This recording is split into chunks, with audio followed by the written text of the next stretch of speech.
जय हिंद दोस्तों, हिंदी विद आफरीन में आपका स्वागत है। हिंदी विद आफरीन में दोस्तों हम लोग कर रहे थे अलंकार, और अलंकार में हम लोग अभी तक कर चुके हैं शब्द अलंकार तथा जो अर्थ अलंकार के शुरू के जो दो भेद थे, उपमा अलंकार और रूपक अलंकार हमारे हो चुके हैं। आज की क्लास में हम लोग अर्थ अलंकार के बाकी बचे हुए तीन भेद, उत्प्रेक्ष अलंकार, मानवीकरण अलंकार तथा अतिशयोक्ति अलंकार को जानेंगे। तो आइए दोस्तों जानते हैं ये जो उत्प्रेक्ष अलंकार है वे क्या होता है। तो देखिए दोस्तों, इससे पहले वाली क्लास में हमने करा था उपमा अलंकार तथा रूपक अलंकार। उपमा अलंकार और रूपक अलंकार में हमने ये दो शब्द देखे थे, उपमेय तथा उपमान। इसमें हमने जाना था उपमेय वह होता है जिसकी तुलना की जाती है, उपमान वह होता है जिससे तुलना की जाती है। जैसे अगर हम ये बोलें उसका मुख चंद्रमा सा सुंदर है, यानी उसमें जो मुख है वो होगा हमारा उपमेय, जिसकी तुलना की जा रही है। किसकी की जा रही है?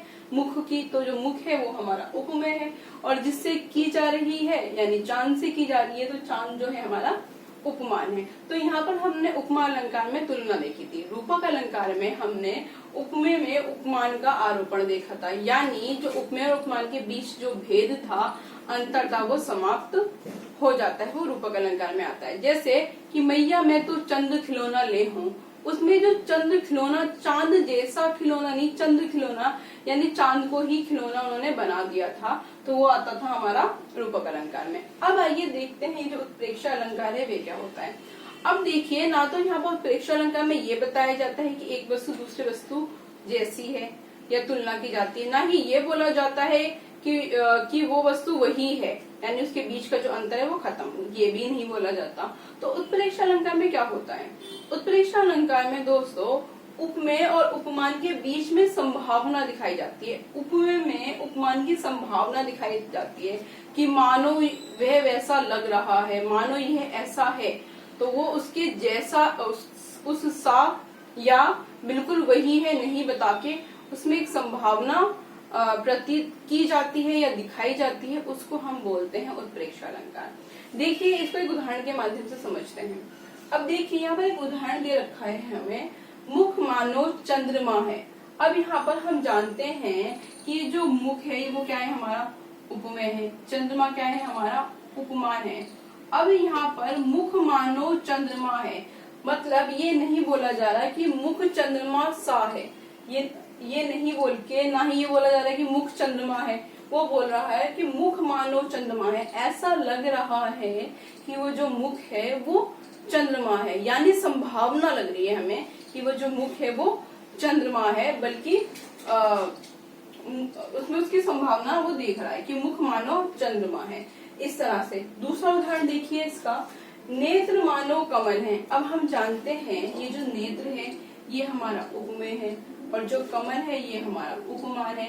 अब वो ये नहीं कह रहा है कि जो नेत्र है वो कमल से है, ना ही वो ये कह रहा है कि नेत्र कमल है, वो कह रहा है कि नेत्र मानो कमल है, ऐसा लग रहा है जैसे जो नेत्र है वो कमल है, यानी संभावना जताई जा रही है कि ऐसा लग रहा है कि वो जो नेत्र है वो कमल है, नेत्र मानो कमल है। तो अभी हमने देखा कि जो उत्प्रेक्ष अलंकार है, उत्प्रेक्ष अलंकार में ना तो हम तुलना करते हैं, एक तरह से तुलना करते हैं, पर सीधा सीधा तुलना ना करके हम संभावना व्यक्त करते हैं, और ना ही हम उस पर आरोपण करते हैं। हम क्या करते हैं? हम एक उपमेय का उपमान, उपमेय में जो उपमान की संभावना होती है वो देखते हैं, वो कभी दिखाने का प्रयास करता है। इन दो उदाहरण के माध्यम से हमने जाना।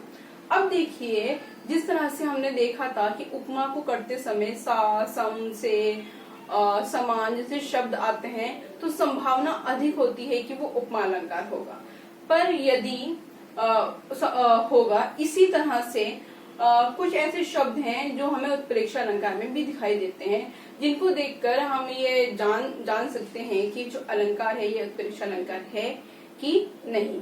देखिए कुछ शब्द, मनु, जनु, मानो, जानो, मनहु, जनहु, ये कुछ ऐसे शब्द हैं कि जिनको देख के हमें ये अंदाजा लगता है कि जो अलंकार है ये उत्प्रेक्ष अलंकार है। अब आप ही देखिए, अभी हमने जो ये दो उदाहरण देखे हैं, इन दो उदाहरण में एक शब्द आया है मानो, मानो, और उत्प्रेक्ष अलंकार में हमने देखा कि कुछ ये ऐसे शब्द हैं जिनको देखकर हम ये पता लगा सकते हैं कि ये जो अलंकार है वो उत्प्रेक्ष अलंकार है या नहीं। तो हमने यहाँ पर देखा कि उत्प्रेक्षा अलंकार के जो ये शब्द हैं वो हमें दिखाई देते हैं, तो हमें पता है कि ये कौन से उदाहरण हैं, ये उदाहरण है उत्प्रेक्षा अलंकार के। उसके बाद आइए अगले उदाहरण देखते हैं। देखिए, सिर फट गया उसका वही मानो अरुण रंग का घड़ा हो, यानी वो बता रहा है कि उसका सिर फट गया है और उसमें वो खून से ऐसा लाल हो गया है जैसे अरुण रंग का घड़ा है, मतलब जो लाल रंग का घड़ा है वैसा प्रतीत हो रहा है, मानो कि घड़ा है। उसने ये नहीं कहा कि घड़े सा है, उसने ये भी नहीं कहा कि वो घड़ा ही है, वो कह रहा है मानो, मतलब ऐसा लग रहा है, उसका सिर देखकर इतना लाल हो गया है कि जैसे वो लाल रंग का घड़ा हो। तो यहाँ पर भी हम देखते हैं मानो आ रहा है, ऐसा प्रतीत हो रहा है, ऐसा लग रहा है कि वो वस्तु वैसी है, संभावना दिखाई दे रही है। तो वहां पर हम देखते हैं उत्प्रेक्षा अलंकार। इसके बचे हुए दो उदाहरण भी हम देखते हैं। देखिए, जान पड़ता है नेत्र देख बड़े बड़े, हीरो में गोल नीलम है जड़े। अब देखिए यहाँ पर उन्होंने एक शब्द दिया है जान पड़ता है, यानी ऐसा लग रहा है कि उसके जो दो नेत्र हैं बड़े बड़े, उन नेत्रों में जो दो नीलम है वो जड़े हुए, ऐसा प्रतीत हो रहा है, ऐसा लग रहा है, ऐसी संभावना है। वो हीरे सा है नहीं बोला उसने, वो हीरे ही हैं ये भी नहीं बोला उसने बोला ऐसा लग रहा है। जान पड़ता है नेत्र देख बड़े बड़े, हीरो में गोल नीलम है जड़े। तो यहाँ पर भी हमें जो अलंकार दिखाई देता है वो उत्प्रेक्षा अलंकार दिखाई देता है। उसके बाद अन्य उदाहरण देखते हैं इसका। सोहत ओढ़े पीतू पढ़ श्याम सलोने गात, मनो नीलमणि सेल पर आत्मु प्रयोग प्रभाव। यानी वो कहता है सोहत यानी सुहावने, ओढ़े पीतू पढ़ की वो सुहावने पीले वस्त्र ओढ़े हुए हैं, श्याम सलोने गाद, और शाम के जो सलोने गाद यानी जो शाम का जो शरीर है उस पे जो पीले वस्त्र है वो सोहत यानी कैसे लग रहे हैं, सुहावने लग रहे हैं, यानी अच्छे लग रहे हैं। तो वो कहता है मनो नीलमणि सेल पर आत्मु प्रभाव। यहाँ पर देखिए मनो आया है एक शब्द, मनो नीलमणि सेल पर आत्मु प्रयोग प्रभाव। यहाँ पर देखिए नीलमणि सेल पर, नीलमणि यानी नीले पत्थरों वाली, सेल यानी पर्वत पर, आत्मु यानी सूर्य का जो प्रकाश है वो गिर रहा हो। उन्होंने उसकी जो किशन जी हैं उनके शरीर पर पीले वस्त्र इस समान लग रहे हैं, इस तरह से वो ऐसे प्रतीत हो रहे हैं, लग रहे हैं जैसे नीलमणि सेल यानी जो नीली मणि वाला जो पर्वत है उस पर सूर्य का आत्मु यानी जो सूर्य की जो किरणें हैं वो पड़ती हैं, वैसे ही शाम का जो शरीर है लग रहा है, मानो नीलमणि सेल पर आत्मु प्रयोग प्रभाव। तो उस तरह से वो प्रतीत हो रहा है, उस तरह से वो लग रहा है। तो हम जानते हैं जहाँ पर मानो, मनु, जनहु जैसे शब्द आएंगे वो होगा हमारा उत्प्रेक्षा अलंकार। तो ये था दोस्तों हमारा उत्प्रेक्षा अलंकार। अगला हम देखते हैं अपना मानवीकरण अलंकार।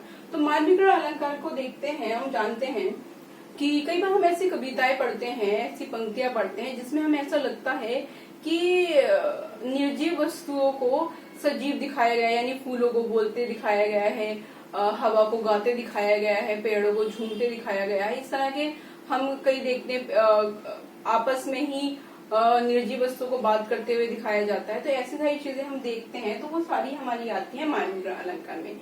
यानी मानवीकरण अलंकार क्या होता है, वह अलंकार जहाँ पर हम निर्जीव वस्तु में सजीव वस्तु की भावनाएं देखते हैं, संवेदनाएं देखते हैं और क्रियाएं देखते हैं, वो आता है हमारा मानवीकरण अलंकार में।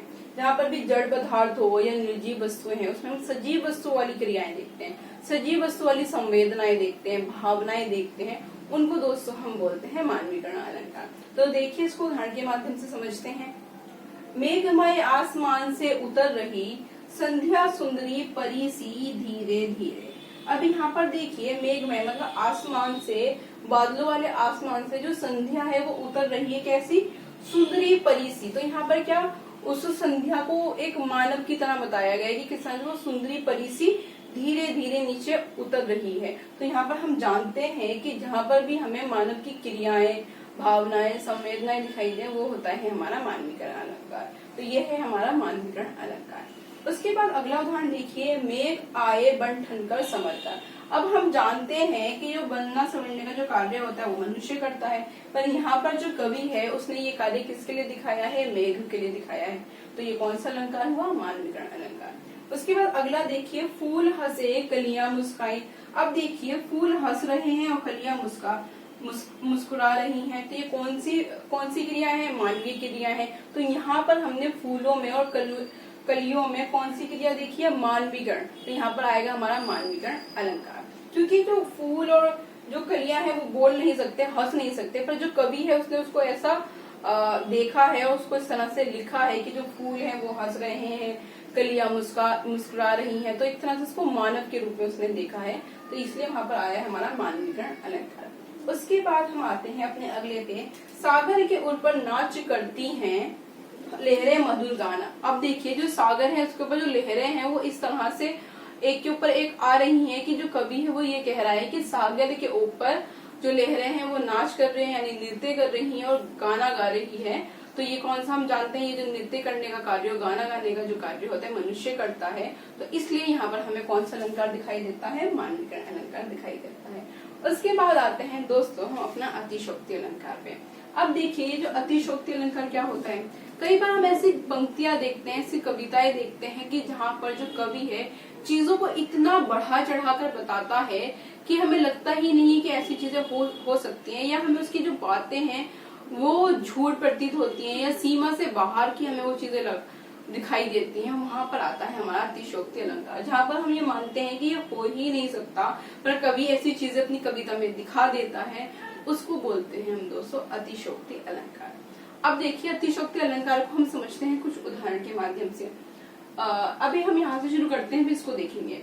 देख लो साकेत नगरी है यही, स्वर्ग से मिलने गगन में जा रही। अब देखिए जो साकेत नगरी आया है यानी अयोध्या नगरी के बारे में जो बता रहे हैं, उसके कवि ने ऐसी विशेषता बताई है कि स्वर्ग से मिलने गगन में जा रही। मतलब जो साकेत नगरी है इतनी सुंदर है, इतनी विशाल है, या वहाँ के जो महल है इतने ऊंचे ऊंचे हैं कि उनको देख के ऐसा लगता है कि वो कहाँ पर जा रही है? स्वर्ग से मिलने जा रही है, जबकि ऐसा संभव नहीं है। तो यहाँ पर क्या जो साकेत नगरी के बारे में कवि बता रहा है वो इतना ज्यादा बढ़ा चढ़ाकर बता रहा है कि वो हमें क्या प्रतीत हो रहा है?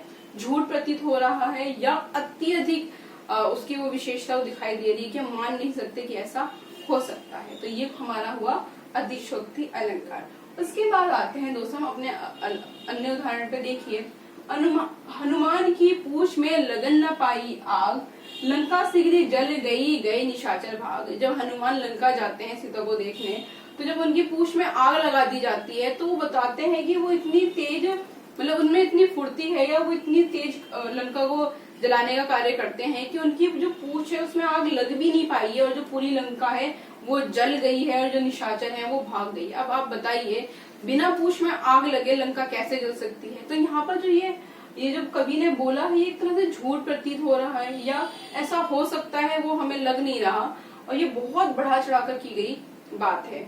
जो सच में ये होना संभव नहीं है, इसलिए यहाँ पर ये जो अलंकार आ रहा है वो आ रहा है हमारा अतिशोक्ति अलंकार। इसका अगला उदाहरण देखिए। आगे नदियां पड़ी अपार, घोड़ा कैसे उतरे पार, राणा ने सोचा इस पार, राणा ने सोचा इस पार, तब तक था चेतक उस पार। अब देखिए तब तक था चेतक उस पार, यानी बीच में इतनी नदियां पड़ गई हैं कि घोड़ा उस पार कैसे जाएगा। राणा जी जब तक ये सोच ही रहे थे, सोच भी नहीं पाए कि जो घोड़ा था वो नदी को पार कर गया। अब देखिए यहाँ पर कितना कवि ने बढ़ा चढ़ाकर बताया है कि वो सोचा, राणा ने सोचा इस पार, जैसे ही उन्होंने सोचा कि घोड़ा उस पार कैसे जाएगा और घोड़ा उसको नदी को पार कर गया। यानी इस चीज को जो कवि है उन्होंने बहुत बढ़ा चढ़ाकर बताया है, इसलिए यहाँ पर हमें कौन सा अलंकार देखने को मिलता है? अतिशोक्ति अलंकार। इसका जो आखिरी उदाहरण है वो देख लेते हैं। देखिए एक कवि हुए हैं मोहम्मद जायसी, उन्होंने जब नागमती राजकुमारी है उनके ऊपर जब वियोग लिखा, जब उनके जो पति हैं, जो उनके प्रियतम हैं, उनको छोड़ के चले जाते हैं और वो वियोग में होती हैं, बहुत ज्यादा उनमें ताप ऊष्मा होती है, तड़प इतनी होती है कि उस पर उन्होंने लिखा है कि परवल पाक फाट ही गेहूं। मतलब उनके जो पति हैं वो चले गए हैं, उसमें इतना ताप है, उतना विरह है कि उससे जो परवल है वो पक गए, जो खेतों में जो परवल हैं वो पक गए, और जो फाट ही गेहूं, और जो गेहूं है जो उसका हृदय है वो फट गया है। किससे? जो नागमती है उसके विरह के ताप से, उसके विरह की ऊष्मा से, गर्मी से जो परवल है वो पक गया है और जो गेहूं है उनके जो हृदय हैं वो फट गए हैं। जबकि ऐसा संभव नहीं है किसी के इतने दुख से कि इतना ज्यादा हो जाए कि कोई सब्जियां वो पकनी शुरू हो जाए, गेहूं अपने आप उससे निकलने शुरू हो जाए, तो ऐसा संभव नहीं है। तो यहाँ पर जो उसका दुख है, जो उसका विरह का जो दुख है, जो ताप है, उसको कवि ने इतना बड़ा चढ़ाकर बताया है कि वो चीजें हमें संभव होती प्रतीत नहीं होती। तो यहाँ पर भी हमें जो अलंकार देखने को मिलता है वो देखने को मिलता है अतिशयोक्ति अलंकार। तो इस तरह से दोस्तों आज हमने जाना अर्थालंकार में उत्प्रेक्षा अलंकार, मानवीकरण अलंकार तथा अतिशयोक्ति अलंकार। उत्प्रेक्षा अलंकार में हमने देखा कि जब भी हमें उपमेय में उपमान की संभावना दिखाई जाती है, ऐसा लगता है कि ऐसा हो रहा है या होगा, तो ऐसा हो रहा है, संभावना दिखाई जा रही है, वहां पर आता है हमारा उत्प्रेक्षा अलंकार। मानवीकरण अलंकार में हमें निर्जीव वस्तुओं में या निर्जीव चीजों में, जड़ पदार्थ में मानव की जो क्रियाएं हैं, संवेदनाएं हैं, भावनाएं हैं वो दिखाई देती हैं, तो वे आता है हमारा मानवीकरण अलंकार में। और जहां पर हमें ऐसा लगता है कि कवि ने अपनी बात को इतना बढ़ा चढ़ाकर बोला है कि वो संभव ही नहीं है, वहां पर आता है हमारा अतिशयोक्ति अलंकार। इसी के साथ दोस्तों आज जो ये हमारा अलंकार का टॉपिक है ये पूरा होता है। एक उभय अलंकार भी है, मैंने आपको पहले ही बताया था कि जो उभय अलंकार है उसको कम पढ़ा जाता है, उसमें से कम पूछा जाता है, इसलिए फिर उसको हम यहाँ पर स्किप कर रहे हैं।